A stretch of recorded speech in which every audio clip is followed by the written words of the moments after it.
Good morning, everyone. Fernando Campos, Executive Officer with the Board of Public Works. For today, Friday, December 9th, 2022, we are trying to get started by 10:02 this morning, relatively fast kickoff this morning. Item number one will be presented by Kevin. Kevin, good morning to you. You're on the panel list now, and thank you for being here early this morning. Item number two, Scott Gibson.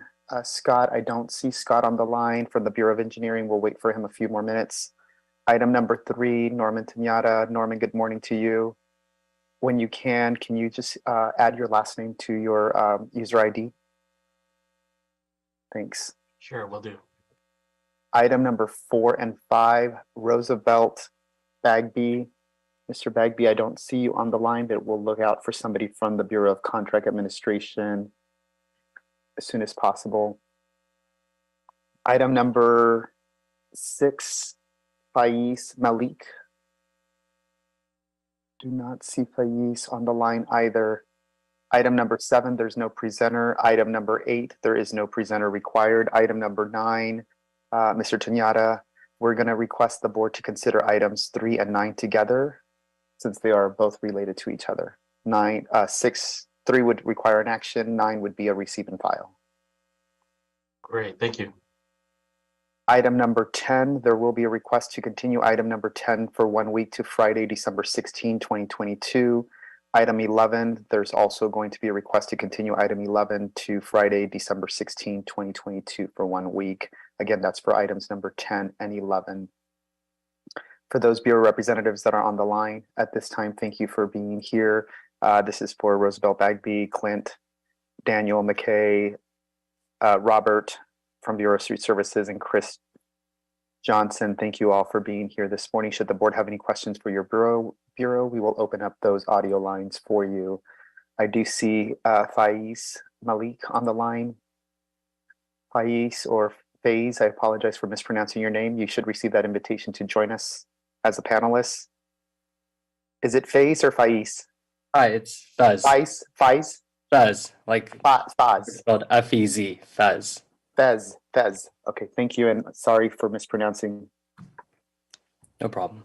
Fez, F-E-Z. Thank you. Let's see, I believe we were just waiting for Mr. Bagby to arrive, and I believe I see him on the line now.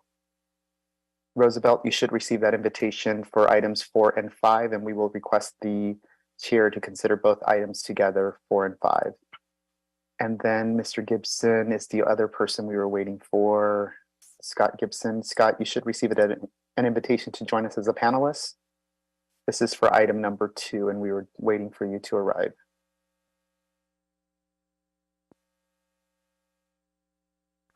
Lolita, I will also send you an invitation to join us as a panelist in the event that you're going to speak for item number 3. Oh, Dr. Campos, it'll just be myself. Okay, perfect. Thank you. I believe we have all presenters on the line at this time, which is great. And I see Dr. Davis joined us a little earlier. Let me just make sure he's on the line. Yes, sir, I am here. Okay, that's what I thought. I was looking for your name, but I'm going to rename you on my end.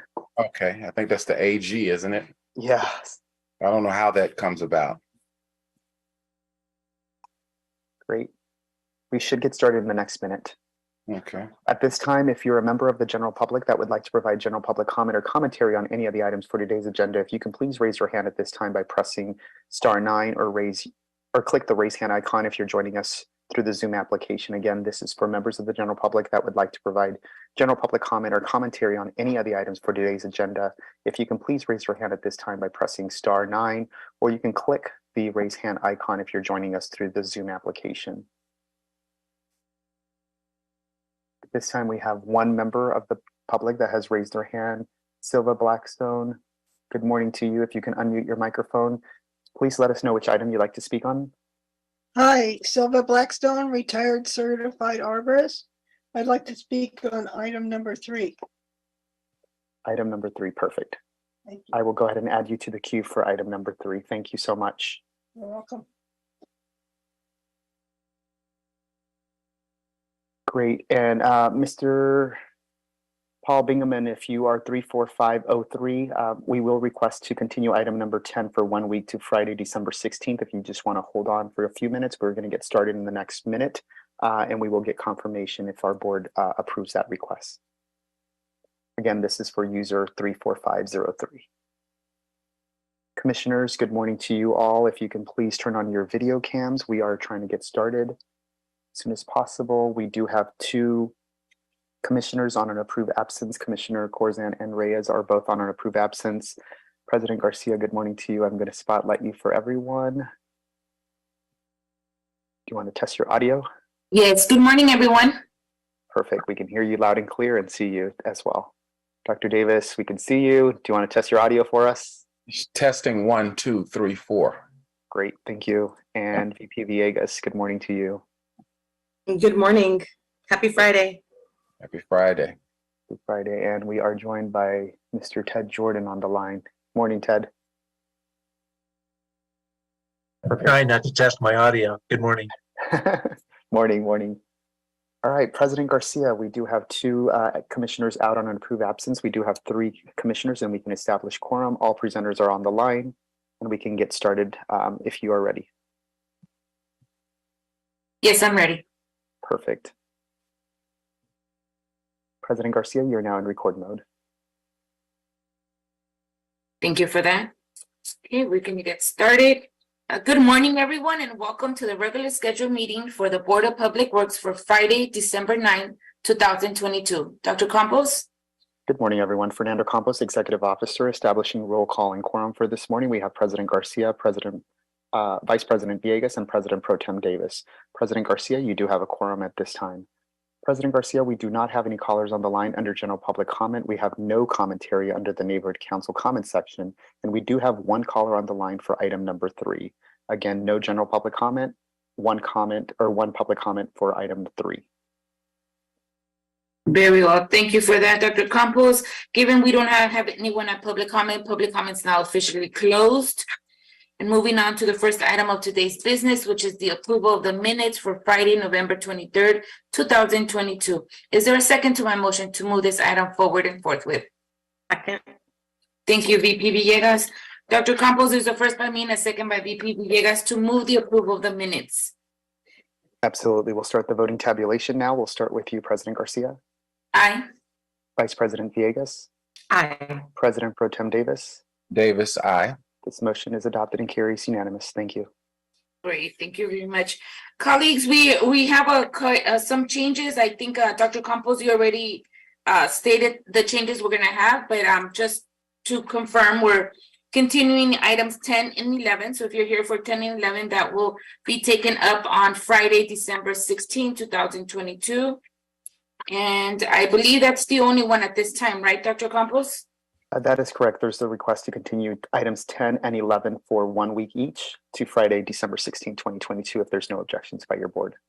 Okay, any objections? None. Thank you. Hearing none.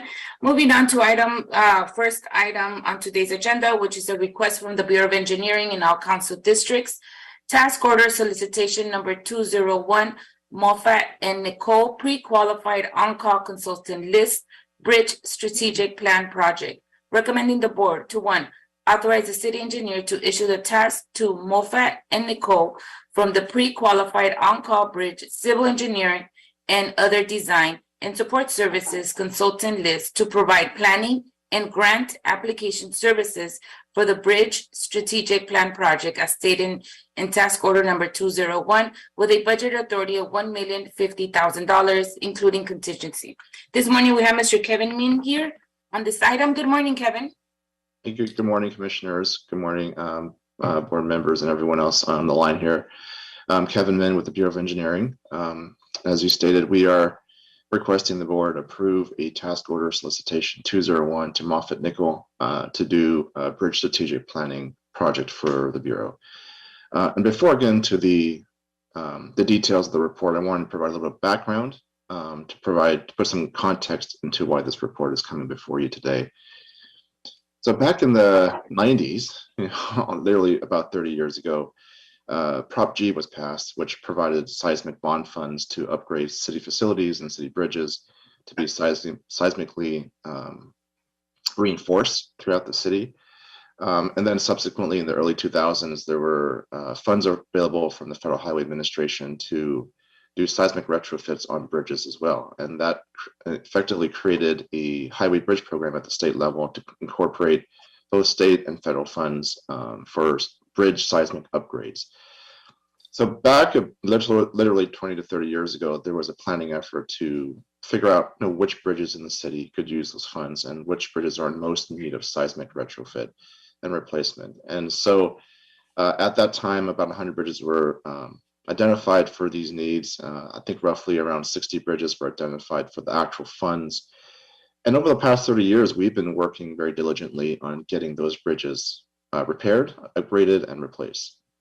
And so we're fast forward to 2022, we are down to the last 3 bridges of that original effort 30 years ago, namely the Soto Valley over Soto Street Bridge over Valley Boulevard and UPR tracks, which so happens to be item 2 today, which you'll hear a little more detail later. We've got the Glendale Hyperion Bridge, which is hopefully going to go to advertisement sometime in the spring of next year.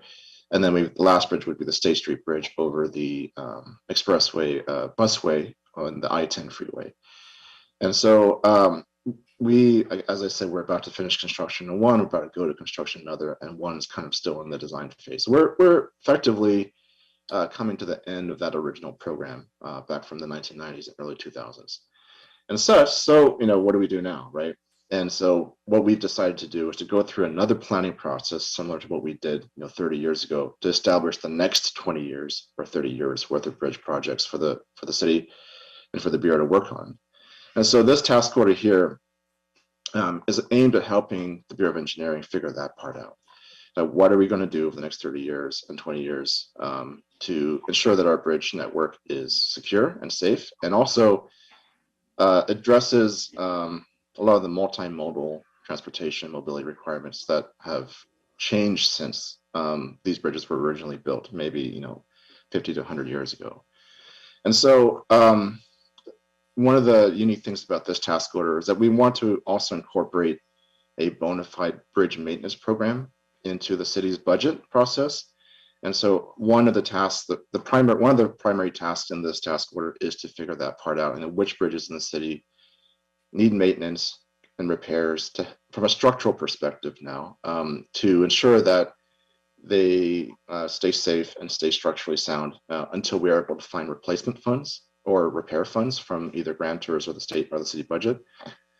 Another big part of this task order is to prioritize all 500 plus bridges in the city in a matrix format to allow us to take advantage of new federal infrastructure bill funds that are coming down, and Inflation Reduction Act funds, state budget surplus funds, and other funding that's available now for infrastructure and other bridges in the city. And part of this prioritization method is to allow us to change weights on certain criteria to best fit those grant programs. So similar to back in the 90s and 2000s when there was a large influx of funds, we're facing a very similar situation now where there's a large influx of funds from the feds and the state. We want to be ready for that, right?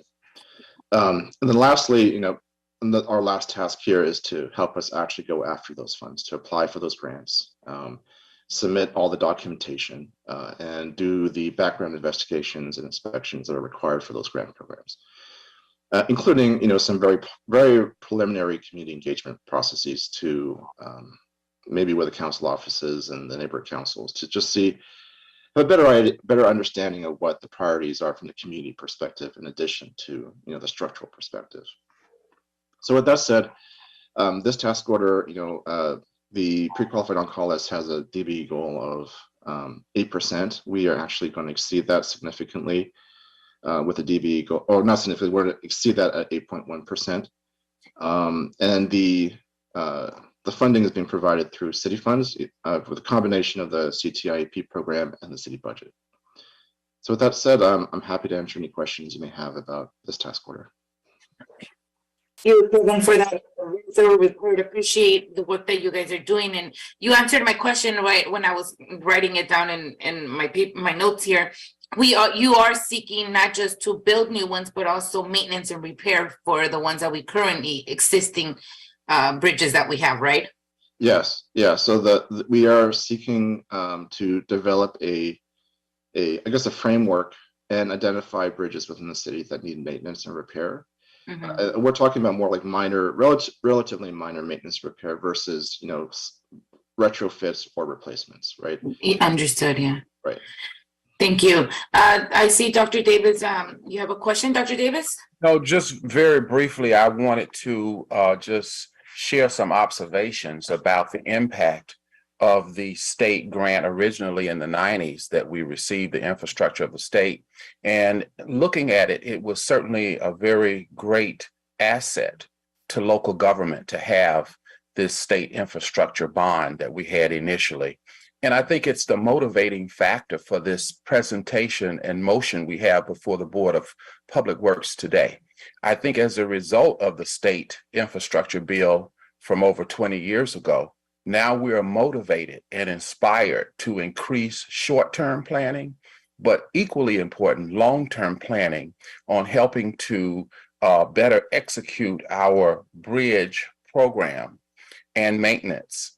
What I do also admire is our assertiveness in terms of implementing inclusion through the Disadvantaged Business Program and making sure that small businesses can be a part of what we're doing in such a long-term project. We just finished looking at implementing a 20-year program that lasted a very long time, a very valuable program, and our short-term and long-term planning is going to, with this particular motion, ask us to look for the next 20 years, which is, I think, smart government.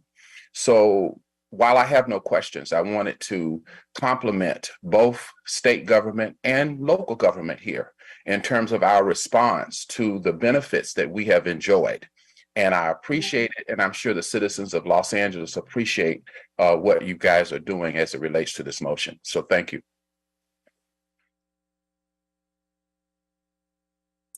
Thank you, Dr. Davis, for that. Any other questions, colleagues? Hearing none. And just confirming, right, Dr. Campos, there was no public comment on item number 1. I know we took it up after, but I just want to confirm. That is correct. Okay, thank you so for that. All right, well, I don't hear any other questions, objections, or comments. Is there a motion on the table to move item number 1 forward and forthwith? So moved. Thank you, Dr. Davis. Is there a second? I'll second that. Thank you, VP Villegas. Dr. Campos, there's a first by Dr. Davis and a second by VP Villegas to move item number 1 forward and forthwith. Absolutely. We'll start the voting tabulation now. We'll start with you, President Garcia, Aye. Vice President Villegas, Aye. and Dr. Davis. Aye. This motion is adopted and carries unanimous. Thank you. Great. Thank you very much, Kevin. Look forward to hearing on your progress on grants and just putting the design together and just all the conversations that go around it. So thank you for heading up this and being proactive as we are looking forward for funds coming in. All right. Thank you, commissioners. Have a great day. Thank you. Have a good rest. Have a good weekend. Happy holidays if I don't see you anymore. You too. All right. All right, moving us on to item number 2. This is in Council District 14. This is a revised construction budget and supplemental agreement, change order number 999 to Police Construction, Inc., Soto Bridge over Valley Boulevard and Union Pacific Railroad Project. Recommending the board to 1, authorize the removal of $2 million in SR 710 North Gap Closure Project Mobility Improvement Project funds from the Soto Street Bridge over Valley Boulevard and Union Pacific Railroad Project budget. Authorize $1,299,700 in additional contingency and approve a revised construction budget of $17,166,660.42 for the project. 2, authorize the president or 2 members of the board to sign the supplemental agreement change order number 99 for additional hot mix asphalt concrete on the bridge deck. And 2, authorize the city engineer to issue subsequent change orders under the contract up to the revised construction budget of $17,166,660.42 for the project. And who do we have here today? Mr. Gibson, good morning, sir. Good morning, everyone. My name is Scott Gibson. I'm with the Bureau of Engineering Bridge Improvement Division. And as you mentioned, we have quite a few items we are requesting today. The first is the removal of $2 million in contingency, and then we're requesting to add back $1.3 million in contingency. And that's really it's really because of the funding sources that we're using, and I'll explain that a little bit later. We are also requesting authorization, or we're requesting the board to sign supplemental agreement change order 99, as we are approaching the 25% contingency threshold on this project. And then finally, we are requesting authority to issue subsequent change orders up to the revised construction budget. Just to give a little background on the project, we're currently in construction. We're actually almost done with construction, but the project is located east of downtown, pretty close to Cal State LA and Council District 14. In June of 2018, the construction contract was awarded to police construction for a total construction budget of roughly $13,867,000. And the primary purpose of this project is to widen the existing Soto Street Bridge over Valley Boulevard, as well as provide wider sidewalks and shoulders and widen the approach roadways on both sides of the bridge. With respect to the removal of the $2 million in contingency, after award of the construction contract, the community expressed a strong desire for a new sidewalk along the east side of Soto Street, which did not exist prior to this project. So as a result, BOE applied for and received $4 million in funds from Metro. $2 million of these funds were specifically tagged for constructing this new sidewalk, and the remaining $2 million could be used for any other unforeseen conditions encountered on the project. This additional $4 million was approved by the board in November of 2020. So BOE prepared the design for this new sidewalk and asked the contractor for a cost estimate to construct the new sidewalk, and the cost estimate came back at nearly double our city engineer's estimate. And we tried negotiating to get to a reasonable cost, and we just couldn't come to an agreement. So BOE ultimately decided to construct this new sidewalk under a separate construction contract after completion of this bridge. So that's why we're asking for the removal of this $2 million, and we want to hold it in a separate account to use it under a separate construction contract. But we are, approaching our construction authority, and so we're requesting to add back $1.3 million in contingency, which we were able to secure from the sale of some right-of-way property that that was related to a previous bridge project. So that's where that additional $1.3 million in contingency is coming from. Moving on to the supplemental agreement change order. The existing bridge deck, after we removed asphalt, the bridge deck was thinner than we anticipated. So that required removing more asphalt than anticipated, and subsequently adding back more asphalt than was anticipated. And so that's what this change order 99 is for, is to the cost to add back this additional asphalt concrete. And so this will take us beyond the 25% threshold, which is why we are requesting the board to sign. Let's see. So I'm sure you're wondering why the new sidewalk was not included in the contract to begin with. So my understanding is because there was not, well, first of all, this bridge is federally funded, and there are some very strict funding guidelines. And so my understanding is because there was not a sidewalk there to begin with, this is considered a betterment and is therefore not eligible for federal funding, which is why it wasn't included in the original contract. And so we had to seek funds elsewhere to provide that sidewalk. Let's see, we are getting very close to construction completion. We anticipate completing this job within the next 2 months. And then we hope to advertise construction of the sidewalk shortly thereafter. So I'm happy to address any questions the board has. Thank you, Mr. Gibson, for your report. I completely understand what we're doing, and I'm very glad that we're adding that that extra sidewalk on the other side that was not there before. Vice President Villegas? I was going to say the same. Yeah, thank you. I understand also what we're doing today, but there's also neighbors and residents in that area. So it's good that we're doing that sidewalk because it was much needed.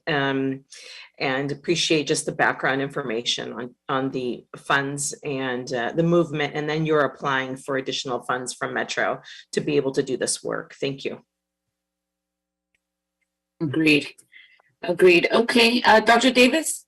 Yes, Scott, I wanted to ask you in terms of the $1.3 million, you said we had acquired that fund as a result of some special funds from which we got the 1.3 million. Is that correct? Or approximately 1.3 million, correct? Correct. It's coming from our bridge contingency fund, and it's coming from the sale of some real estate that was related to a previous bridge project that we completed actually some time ago. It's I believe it was related to the First Street Bridge over the LA River. Sure. Now, in terms of the $2 million, you're asking that be returned back. Is that correct? What are you asking to be done with the $2 million? Well, we're removing it from this project budget, but we still we're going to hold on to that $2 million in a separate account and use it to construct the sidewalk after completion of this bridge. And you're asking for approval to do that now in this motion as well? Correct. Okay, so this $2 million will be for building this sidewalk that you discussed with us in the motion. And that sidewalk costs $2 million. Yes, that is our city engineer's estimate. Does that include contingency? It should, yes, I believe so. So it's short of $2 million. $2 million is inclusive of contingency on what the cost is. Correct. Can we have a breakdown of that at some point in time, specifically what that means in terms of numbers? Yeah, absolutely. I can talk to the designer and provide that estimate. In terms of the asphalt, you mentioned that in the work that we did with the asphalt initially, we were able to take off more asphalt, but we eventually took off more than we anticipated, correct? Right. In the construction work that we've been doing, correct? Correct. And yeah, I'm sorry. I was just going to say, so, because we're widening the bridge, we have to tie into the existing deck. And so the as-built drawings we're working off, showed a certain thickness of the existing bridge deck. But when we went in to remove asphalt to get down to the deck surface, the deck was significantly narrow or thinner, I guess you could say, than we anticipated. So that ultimately, we had to remove more asphalt and then consequently put back more asphalt to meet, the existing finished surfaces. So when you have to, then now that we've examined the circumstance and determined that our initial assessment was not what we thought it was, what you're saying is that in addition to the earlier work we did, we now needed some additional funds to replace the asphalt after having done the examination and the work, that we needed additional money, I guess, to put or replace, if you will, the asphalt on the bridge. Is that correct? Correct. Yeah. Well, it came out of it is coming out of our previously approved contingency, but yes, it did cost extra. So this expenditure for the additional asphalt is of no change to the budget. Is that right? Because it's in the existing budget. Is that right? Correct. Yes, it's coming out of the previously approved contingency. So you're not asking us for any additional funding in terms of this discovery of needing to put more asphalt on the bridge as a result of our work? No, not specifically related just to that change order. All we need is, we're approaching the 25% contingency, which requires board approval when we exceed that 25%. So that's why it's included in this report. So in fact, the task of replacing the asphalt that we took off is the activity that got us to go past the 25%, which needs to come Yeah. back to the board, is what you're. Correct. Okay, Yes. thank you. And it's under, it should cost around, I think we anticipated costing around 90,000. So it's not, it's nowhere near the $150,000 threshold. Thank you. Thank you, Madam Chair. Thank you, Dr. Davis, for that. I don't think there's any other questions or comments on this item. Is there a motion on the table to move item number 2 forward and forthwith? I'll move it. Thank you, Vice President Villegas. I'll second that. So Dr. Campos, there's a first by VP Villegas and a second by me to move item number 2 forward and forthwith. Absolutely. We'll start the voting tabulation now. We'll start with you, President Garcia, Aye. Vice President Villegas, Aye. President Pro Tem Davis. Aye. This motion is adopted and carries unanimous. Thank you. Okay. Thank you so much. Thank you, Mr. Gibson, for your time, and look forward to getting that other sidewalk done for our residents there in Council District 14. Yes, ma'am. Thank you. Thank you. Have a good weekend. You too. Bye. Happy holidays. Okay. All right, colleagues, moving on to item number 3. Item number 3 and 9 will be taken together, and I'll read both into the record. But before I do that, I believe we have a caller on the line for this item, right, Dr. Campos? That is correct. Okay, we'll take the caller now. Absolutely. Silva Blackstone, good morning again. If you can please unmute your microphone at this time. The Board of Public Works is considering items 3 and 9. You have your speaker card for this item. Please go ahead. You'll have 2 minutes to speak under this segment. Hello, can you hear me? Yes, we can. Okay, great. Silva Blackstone, retired certified arborist. And I want to say I was a member of the task force from which the CFAC was instituted. That was 30 years ago. So I'm on board with this long-term project in mind. All kinds of projects in the city take a really long time. And I said to myself, if you want to be a tree activist, you have to have the patience of a tree. So I have that. And here I am 30 years later, wondering all this time, what happens to that in lieu funding that the developers have to pay if they remove trees? And I see in item number 3, here's where the money went. And here is where the money stays. We used to always wonder what happened when trees were removed and some apartment building was built. How come the street trees were never removed? Then never replaced? We used to be watching in the neighborhood, that people would come and say, why aren't the trees put in? Well, I still don't know that answer, but I know where the money is hiding. So it's interesting that you're asking for that there's a proposal here to report to you more regularly, maybe monthly, on this item. That's like, where's the money go and how's the money spent? And I think this is going to be, I just want to leave that for a moment. And I think that the input that I noticed in this report was from a lot of bureaus and different entities coming up with these ideas of how to spend the money, how to hold on to the money, how to transfer the money, etc. And I think that the public and stakeholders would be really interested to have input to these 2 minutes. decisions. Okay, so maybe you could build in stakeholder input instead of just the city family deciding this stuff, because people do want to know what happened to the in lieu funds. Thank you. Thank you, Silva. You're welcome. President Garcia, that does clear the queue for public comments for items 3 and 9. Public comment for item 3 and 9 are now officially closed. Thank you for that.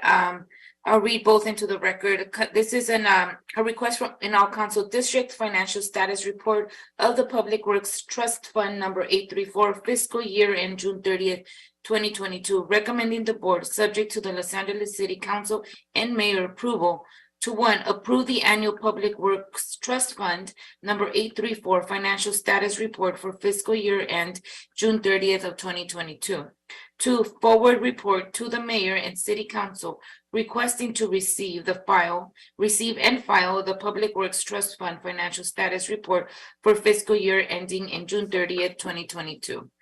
3, request that the city administrative officer and or city engineer identify funds and process loan repayment by fiscal year end of 2022-23 related to the North Atwater multimodal bridge in the amount of $2,079,939.90 to comply with the loan repayment provisions previously adopted by city council and make the balance current, representing 3 years in loan payment or rearranges.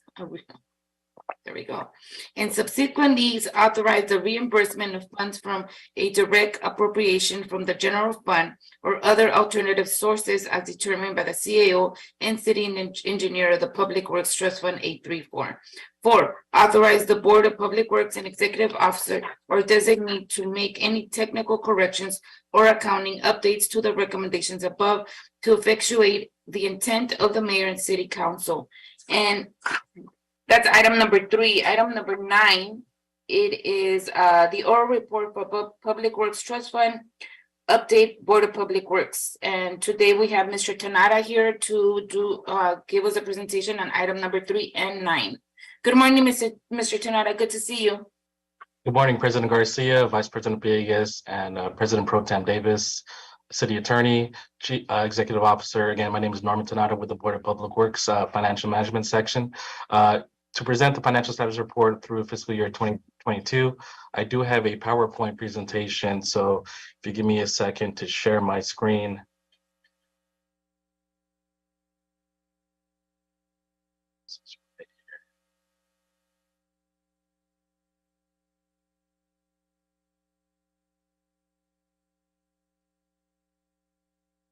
Do you guys see the PowerPoint presentation okay? Yes, sir. Great, thank you. And again, today I will be presenting before you the Public Works Trust Fund financial status report through fiscal year 2022. In this presentation, I will cover the following: the background and purpose, oversight, financial status through June 30, 2022, loans and interest earnings, update on the revenue, next steps and challenges, and recommendations. To provide a background of the fund, the Public Works Trust Fund consists of about 41 revenue source accounts and approximately 1,200 deposits.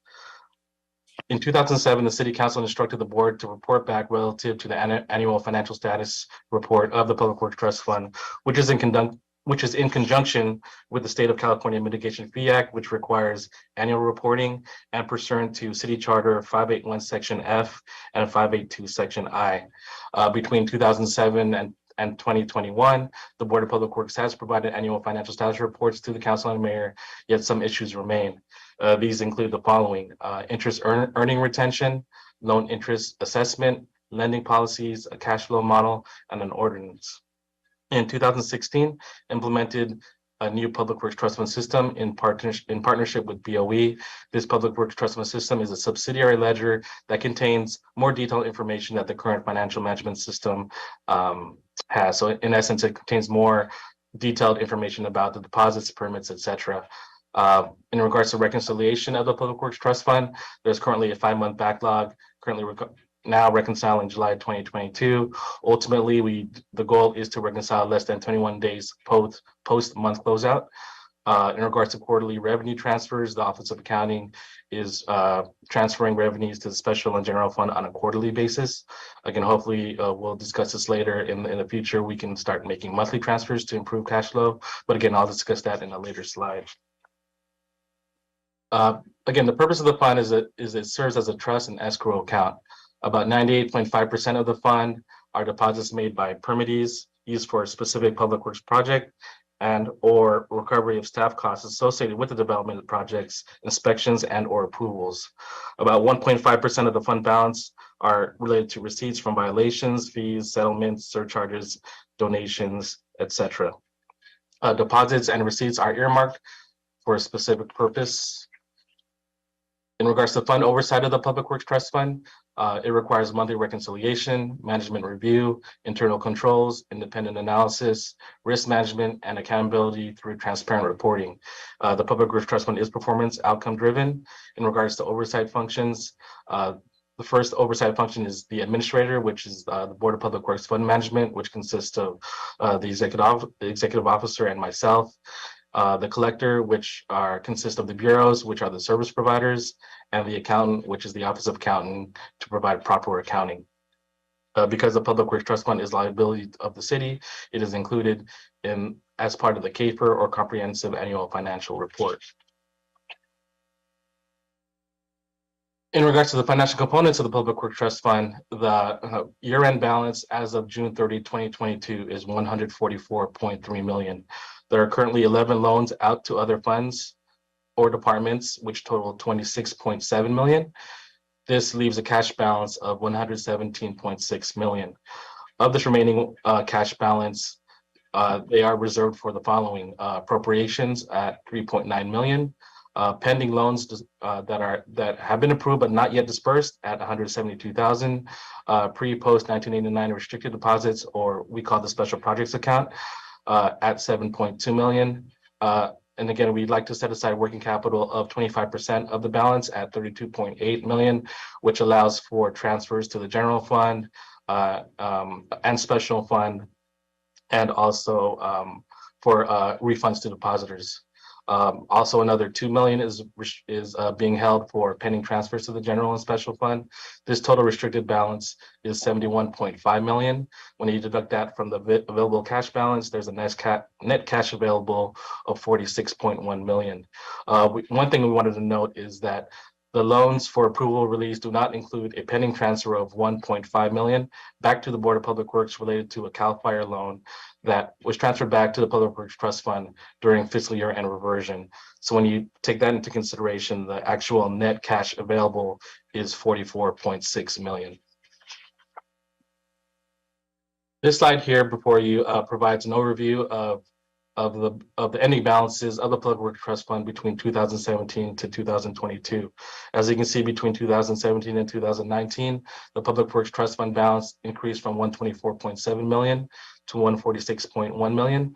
And then from 2019 to 2021, you'll see a decrease of $146.1 million to $140.2 million. Usually what results in a decrease in the balance is usually the outflows outweigh the inflows.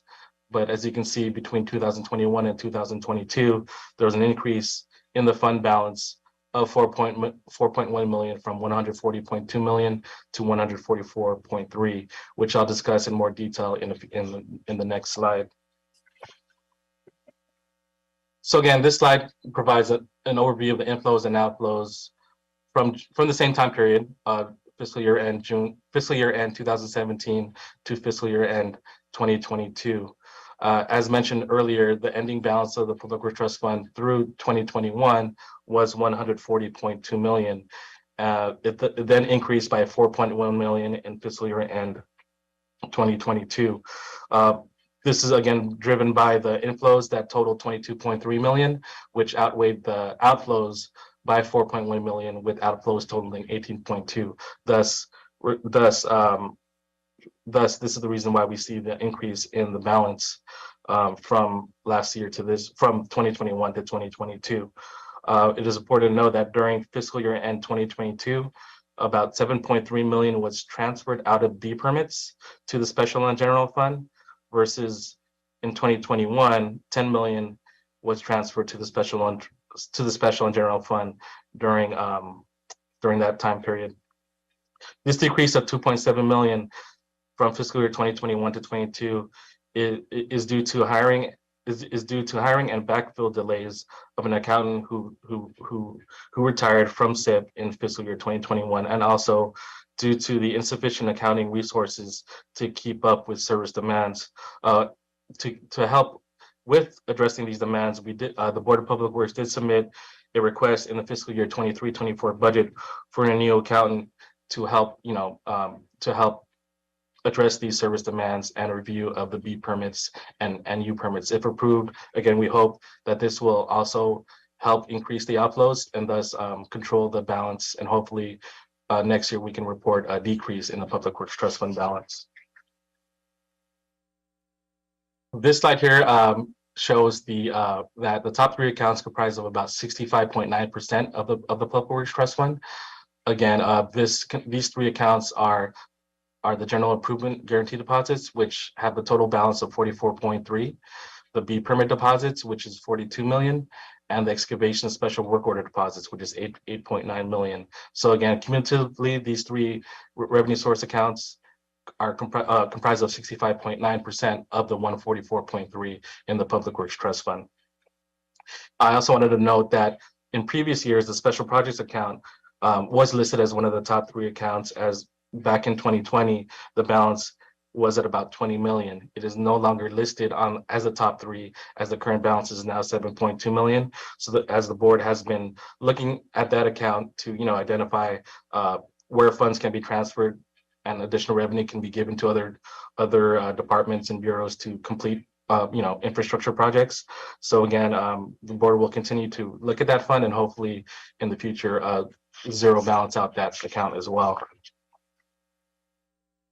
This slide here shows the top 5 accounts that grew the largest between 21 and 22. Again, it's the one account that grew the largest again is the B permit deposits, which increased by 4.7 million between 21 and 22. And again, I think it's due to the decrease in outflows from this account. The second account that grew the largest is a 2.7 million in the miscellaneous deposits, 1.1 in the E permit excavation deposits, and 0.6 in the vacation work order, and 0.4 in the general improvement. So again, these are the top 5 accounts that grew the most between this year and between 2021 and 2022. Now I wanted to go into the interest earnings and loans outstanding within the Public Works Trust Fund. During fiscal year 2022, the interest earned within the Public Works Trust Fund totaled 1.4 million. Again, there are currently 11 outstanding loans as of June 30, 2022, with original loan amount of 46.9 million and a current outstanding balance of 26.7 million. Again, this 26.7 million does not include the 1.4 million that was reverted back to the Public Works Trust Fund at the end of fiscal year 21-22, and then transferred back early this fiscal year to the Board of Public Works for the California loan for project implementation. Thus, the outstanding balance in actuality is 28.1 million. During fiscal year 2022, the board was able to collect 9 million in loan repayments. Of the 11 loans, 5 loans are assessed interest, and total interest accrued for these 5 loans to date is $500,000 or 0.5 million. The issuance age range of these loans is 1 to 16 years.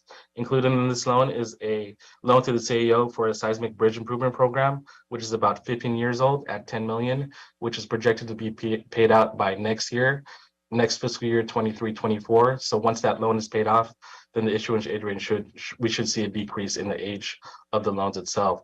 Again, the average age range is 6.4. The top 3 main debtors owe a total of 26 million. With CAO being the largest debtor. Again, this includes the $10 million seismic bridge improvement program loan, which is set to be fully repaid by 2024.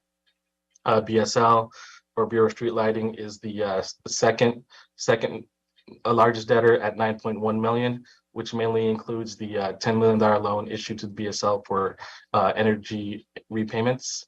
And then BOE is the third main debtor at 6.7 million, which includes the North Atwater multimodal bridge, which included in recommendations, I believe 3 and 4 of this report, show that they are currently delinquent and are in arrearage by 3 years.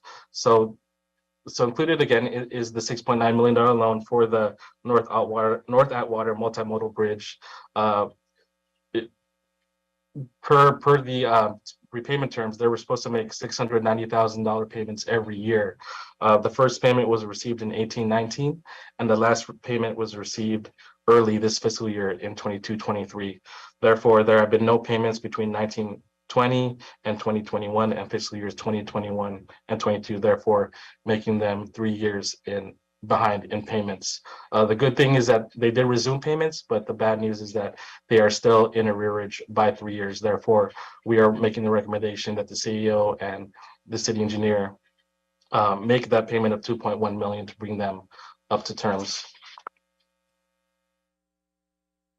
This slide here projects the loan activity for between June 30, 2022 and June 30, 2023. As mentioned before, opening June 30, 2022, the outstanding loan balance is $26.7 million. Loans not yet dispersed. When you factor that in at 1.6, the total authorized and proposed is $28.3 million loan balance. Between July and December 22, we anticipate that there will be an additional $45 million in loans being dispersed from the Public Works Trust Fund. This includes the $15 million California for All youth loan that was approved to the Board of Public Works earlier this year, and also the $30 million loan to the Controller's Office, the short-term loan to address cash flow needs, which was approved by the board last week, actually. Again, it's a short-term loan that should be repaid off by the end of December. So when you take those two loans into consideration, the outstanding loan balance is projected to be $73.3 million, but we do anticipate within the same period payments of 30.7, which includes the $30 million repayment from the Controller's Office, thus decreasing the loan balance to 42.6. Between January and June, with an opening balance, outstanding balance of 42.6, we do anticipate additional loans not approved yet before the board. We anticipate that the Bureau of Street Services and Bureau of Sanitation will come before you within the next few weeks for a request for $55 million in additional loans. Again, $30 million related to the Bureau of Street Services STAP program, and another $25 million to provide a loan to the Bureau of Sanitation for the purchase of waste collection vehicles. In regards to the $25 million loan, it is expected that this loan will be repaid before the end of this fiscal year. Therefore, you'll see that if approved by the board, this will bring the balance to 97.6 with a payment of $25 million. And other anticipated payments, we expect that the total payments will be $28.3 million between January and June, thus decreasing the outstanding loan balance to 69.3. So at this moment, we are projecting that by the end of this fiscal year, there will be an outstanding loan balance of 69.3 million. In regards to revenue, I want to discuss the activity this past fiscal year in regards to the special projects account. Again, this account has a current balance of 7.2 million during fiscal year 22. 200,000 was transferred out for Council District 3 Reimagine Ventura Boulevard project. In regards to the tree guarantee fee, this consists of 3 revenue source accounts within the Public Works Trust Fund, and these deposits are allocated over a 3-year period between fiscal years 2020 and 2022. A total of 1.6 million has been deposited between this time period, and a total of 1.4 million has been transferred out to support tree planting of 940 trees. In regards to the oak tree deposits account, it had an initial balance of 700,000. We were able to repurpose 667,000 to plant an additional 154 oak trees, and thus 50K remain in this account due to a project that's currently in the works. And lastly, in regards to the BSS other deposits, which was another revenue source account within the Public Works Trust Fund, we were able to transfer out the balance of 2 million to the BSS for an LAX Transit Corridor Crenshaw pavement project. In regards to next steps for the Public Works Trust Fund, a Nexus study that was done some years ago had the following recommendations to address process and tracking weakness. This proposed action plan will assess and improve process through technology to safeguard against potential problems from manual tracking. In regards to lack of adherence to the Mitigation Fee Act requirements, the Mitigation Fee Act requires record keeping and annual review, and we are currently in compliance with those two components. But the Mitigation Fee Act also requires a 5-year plan for deposit expenditure. This is something that I'm currently working with the executive officer to complete, and once complete, we will go before the board for board approval and council and mayor approval as well. Also, in regard to the next study recommendation, there was additional research to the special projects account, which again mentioned before, we've been doing a good job of decreasing the balance from 20 million to about 7.2. So we'll continue our research on this account to hopefully identify where these funds can be repurposed for other infrastructure projects. In regards to quarterly transfers to the general and special fund, we continue to do so, and we'll work with Office of Accounting, and hopefully the goal is that someday make monthly transfers to the general fund and special fund. In regards to the cash flow model and public works trust fund lending guidelines and interest assessment, again, the goal is to work with the executive officer to complete this and work in conjunction with CEO to report back on these two items. Other improvements which kind of relate to process tracking weakness, our work order closeout automation, which is in process. We are working with Bureau of Engineering to hopefully automate the closeout of a lot of these permits to help track and better close out, again, these permits. Automate management reports, which can take into consideration the cash flow model, which will help us, further project and complete the 5-year expenditure plan for each deposit as required by the Mitigation Fee Act. Improved interfacing between the public works financial systems. Again, we're in process and working with Office of Accounting and Bureau of Engineering on that front. Again, the continuing of B, E, and U permits in process. Again, we made a request in fiscal year 23 to 24 for an additional accountant to help us better reconcile and account for the B, E, and U permits.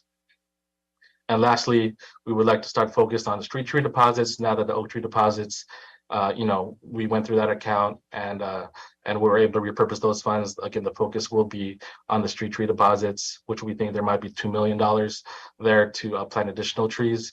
Again, the special projects account, which is something that the next study recommends. We continue to look at the general improvement guarantee account, vacation work orders, and land and work order deposits. Our other revenue source accounts that we feel revenue might be available for additional projects and funding for other bureaus. And lastly, again, the recommendations before you are to approve this annual Public Works Trust Fund report, to forward this report to Mayor and Council, and again, request that the City Administrative Officer and City Engineer identify funds and process loan repayment during fiscal year 22-23 related to the North Atwater Multimodal Bridge in the amount of $2.1 million to bring the loan balance current. Again, they are in arrearage by 3 years.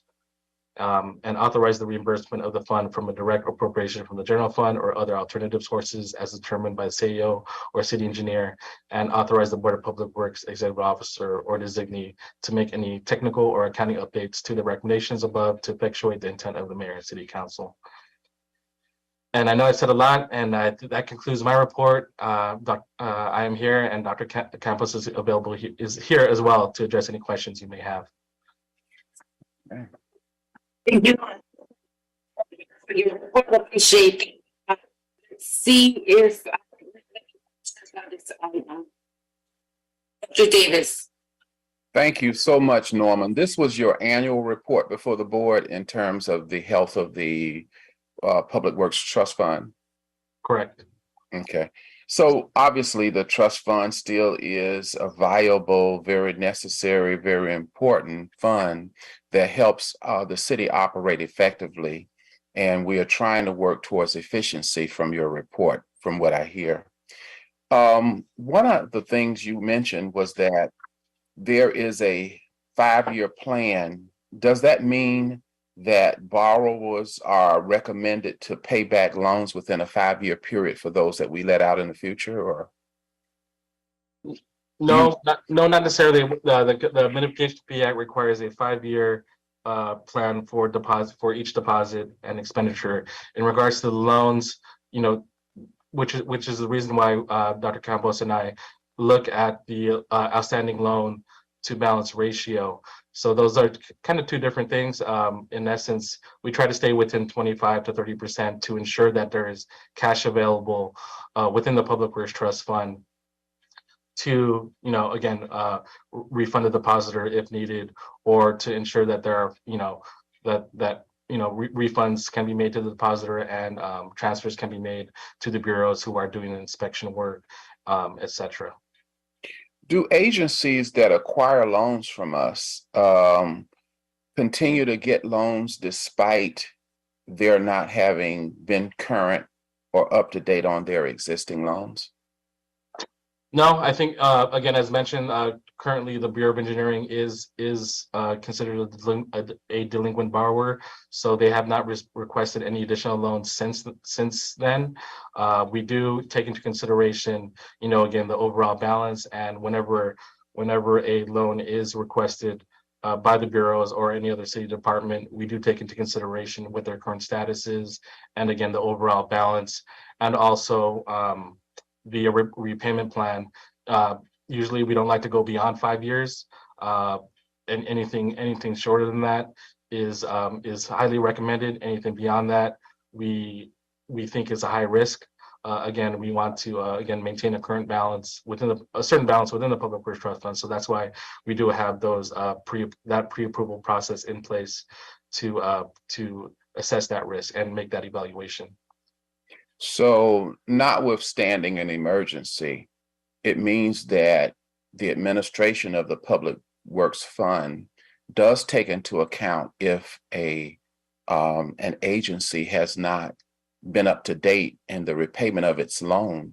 That information is considered before we would grant a loan request presenting before us, and that oftentimes we may, in certain circumstances, deny that request if in fact an agency is delinquent. Not always, but it could possibly be the case based upon their failure to be current on the prior loan. Correct. Okay. You mentioned several agencies. I guess CAO is one of the ones that we need to manage their productivity with the fund, as well as the Bureau of Street Lighting, correct? Correct. We need to manage their relationship with being more productive and up to date on their repayment. And you also mentioned BOE as well. Now, BSS, you mentioned them, but BSS is in compliance with us in terms of having paid back their loans in a timely manner, correct? Correct. Okay, that's what I thought. Okay, so thank you so much for this update.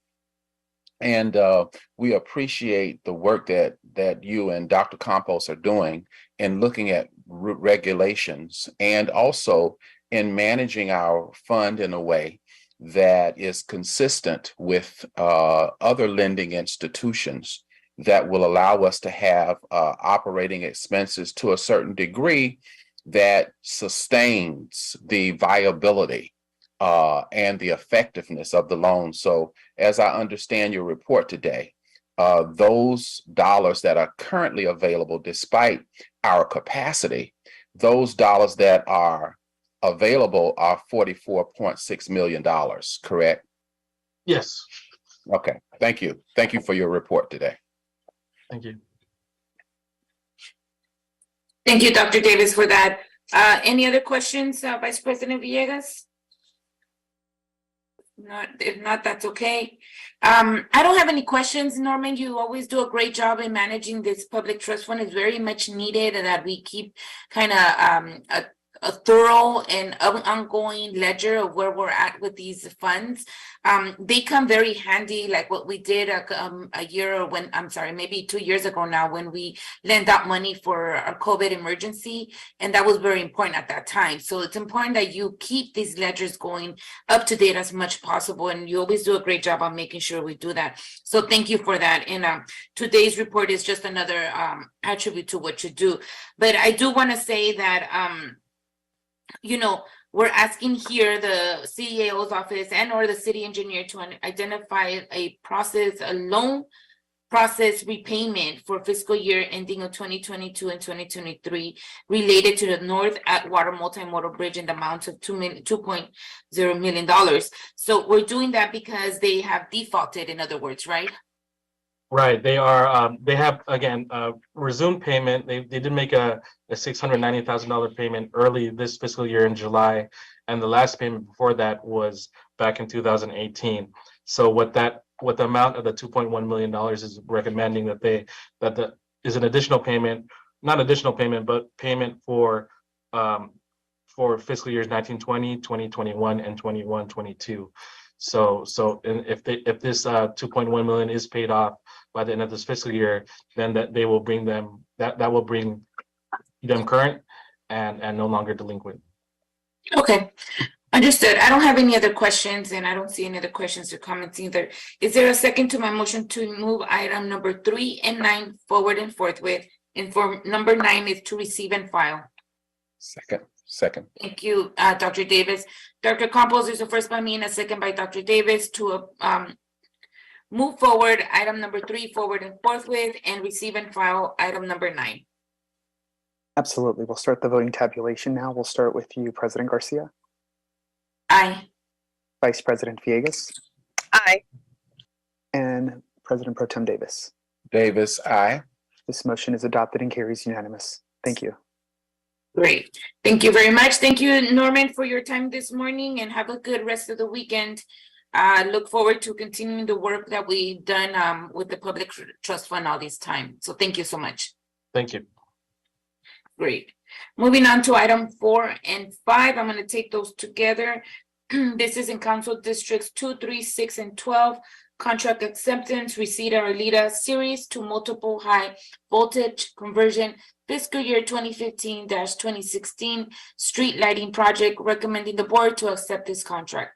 Item number 5, Council Districts 1, 6, 10, and 13, contract acceptance, Vision Zero Phase 2C, recommending the board to 1, accept this contract. And we have Mr. Bagley this morning. Good morning, sir. Good morning, President Garcia, President Pro Tem Davis, and Commissioner Villegas. Nice to see you guys this morning. I will start with the recommendation of the contract acceptance for the Reseda Arleta series to multiple high voltage conversion project. And as you mentioned, this project took place in various locations in Council Districts 2, 3, 6, and 12. On August 19th, 2016, this board entered into a contract for the amount of $1,298,671 with KDC Incorporated. Dynalectric is their DBA under contract number 128054. On October 1st, 2020, field acceptance was issued. This project initially just converted the high voltage series circuits to low voltage multiple circuits. We replaced 286 streetlights, which included conduits, conductors, and luminaires. And the technology with this project, it provides real-time reporting of streetlight outages, which really improves our safety. This project was awarded for $1,298,671, which provided us with a total authorized budget of $1,493,400. There were 12 change orders issued on this contract, which increased the amount of the contract, which gave us a final contract amount of $1,475,275.13. This project was completed at 13.6% above the awarded amount, but 1.2% below the authorized amount. On October 1st, 2020, final corrections were completed.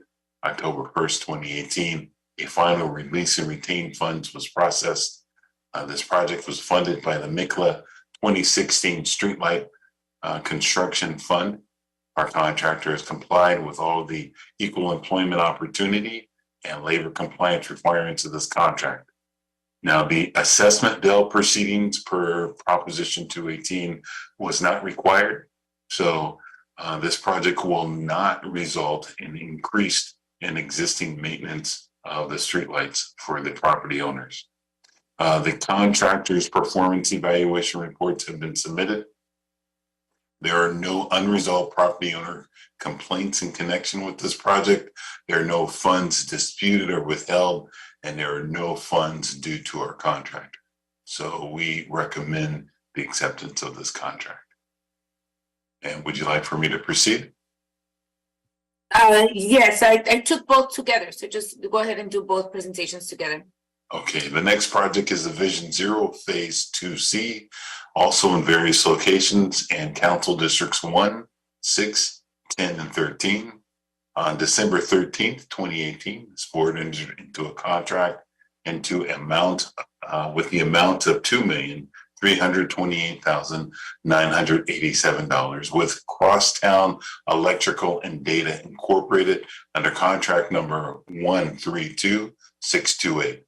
On September 8th, 2020, the work was completed, so a build acceptance was issued. This project consisted of improving pedestrian and vehicular safety and efficiency flows.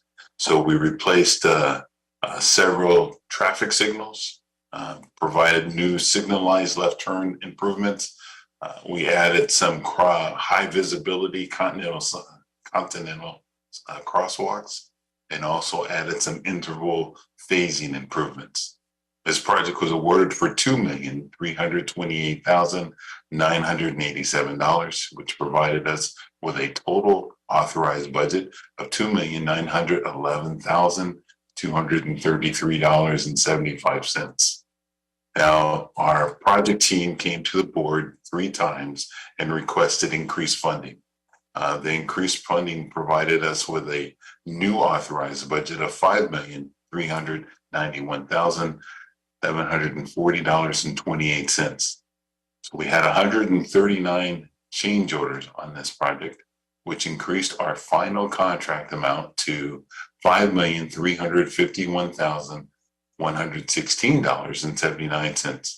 Project was completed at 1.29% above the award amount, but 0.7% below our authorized amount. On September 8th, 2020, final corrections were completed. On December 28th, 2021, a final release of retained funds were processed. Funding for this project came from the Road Maintenance and Rehabilitation Special Fund. Our contractor has complied with the Equal Employment Opportunity compliance requirements and the labor compliance requirements of this contract. The CPERS, or the Contractor Performance Evaluation reports, have been submitted. There are no unresolved property owner complaints in connection with this project. There are no funds that are disputed or withheld, and there are no funds due to our contractor. So again, we recommend acceptance of this contract.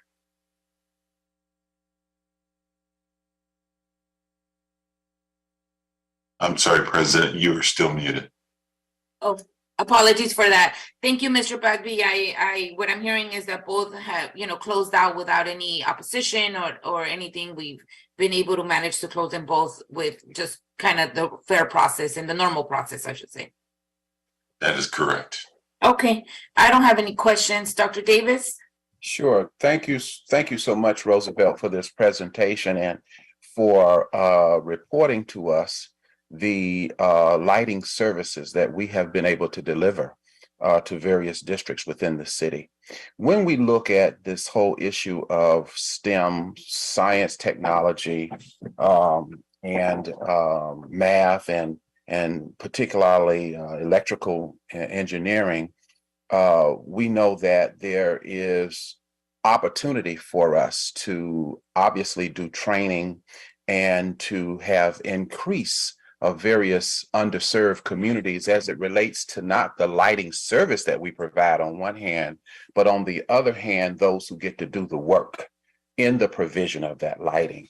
So that is the center of my question on both the KDC and on the other vendor for the second proposal as well. My question is, to what degree were we able to achieve inclusion and or project labor agreements on any of these 2 projects that allow those underserved people in this area of work to be included in what we did in terms of doing the work. Certainly the delivery of the services is great, but in terms of doing the work, what did we observe about that in these two projects?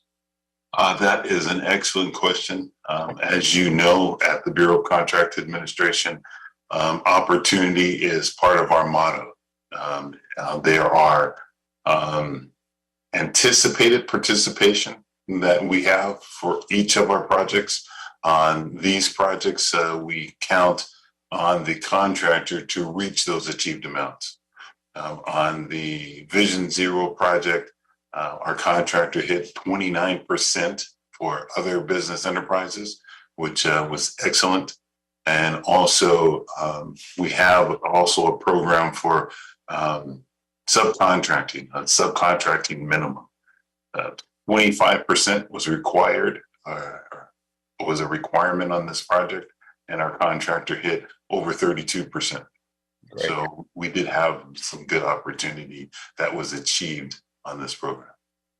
Now, that was the second project. That wasn't the KDC project though, right?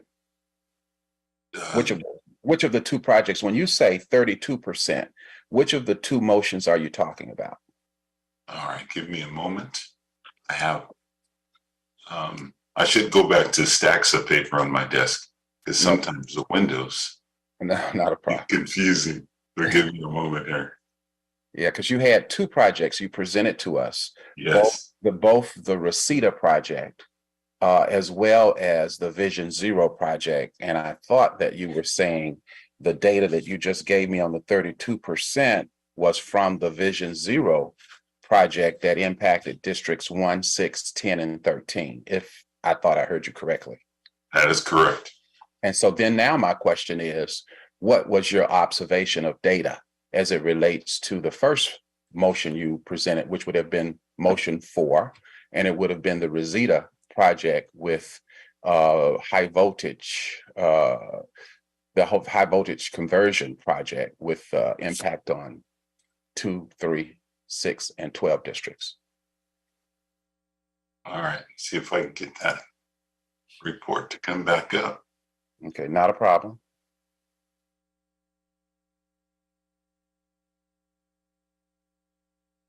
I'm not sure why.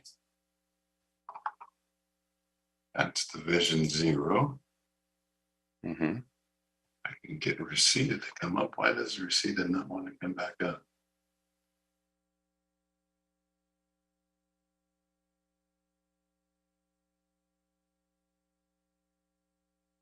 You know what I can do? You Let me can, go back to the original board report. okay, and if not, Mr. Pepe, is this probably something that you can send us at a later time? If you can. Absolutely, because Okay. it is right here in front of me, but Oh, okay then. it will not blow up. So I will send that to you all.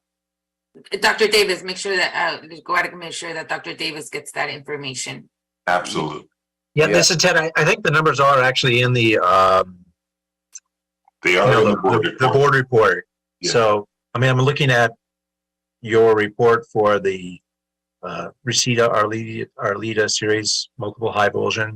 It's page 146 of the 416 page packet that you all have. I don't know if you guys can pull it up. I'm so sorry that I cannot at this time, but That's all right. I will send it. Okay. I will send it to you because now more of my pages are freezing. right, that's okay. Okay.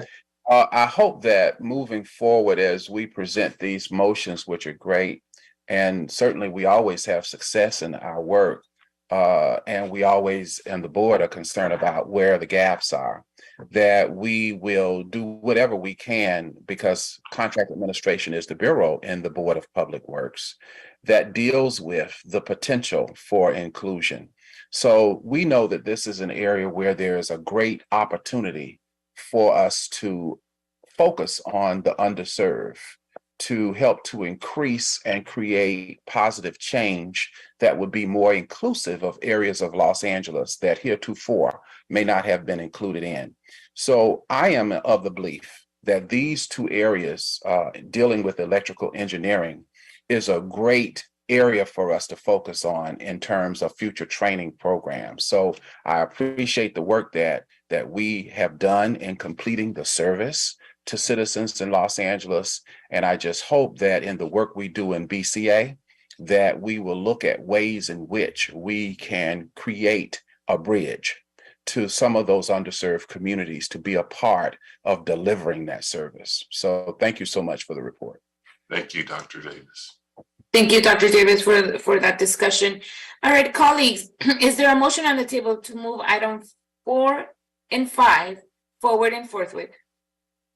So move. Thank you, Second. Vice President Villegas. Dr. Davis is seconding. I got your second, Dr. Davis. Dr. Campos, there's a first by VP Villegas and a second by Dr. Davis to move items 4 and 5 forward and forthwith. Yes, we'll start the voting tabulation now. We'll start with you, President Garcia, Aye. Vice President Villegas, Aye. and President Pro Tem Davis. Davis, aye. This motion is adopted and carries unanimous. Again, this is for items 4 and 5. Thank you.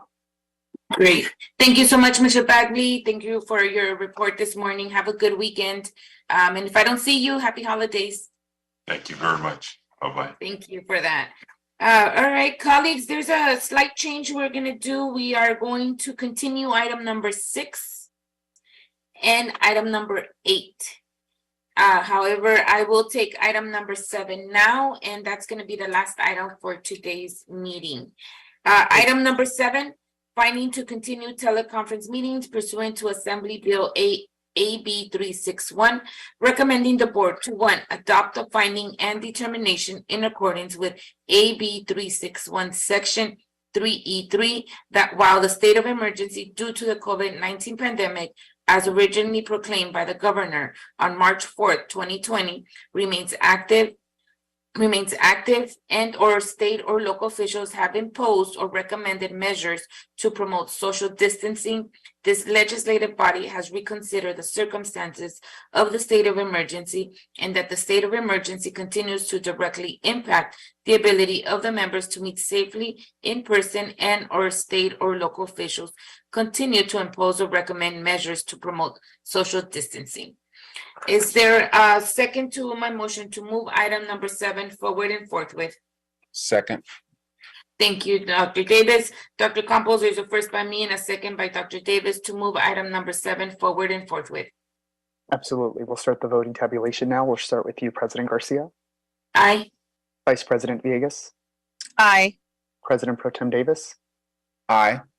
This motion is adopted and carries unanimous. Thank you. Great. Thank you very much. All other items 6 and 8 have been continued to next Friday, December 16th, and so have our 10 and 11. And so for today, that is our, we cleared the desk, Dr. Campos. Yes, you have. Great, thank you very much. Colleagues, management meeting is canceled for today. We have 2 commissioners that are out on, one on city business and one on personal leave, so we will not meet today for management. Other than that, it is 11:22 on Friday, December 9th. This meeting is now officially adjourned. Thank you, everyone. Have a good weekend. See you all next Wednesday. Thank you. Good weekend. You too. Thank you, Dr. Davis. Bye-bye. Thank you. Bye, Ted. Bye.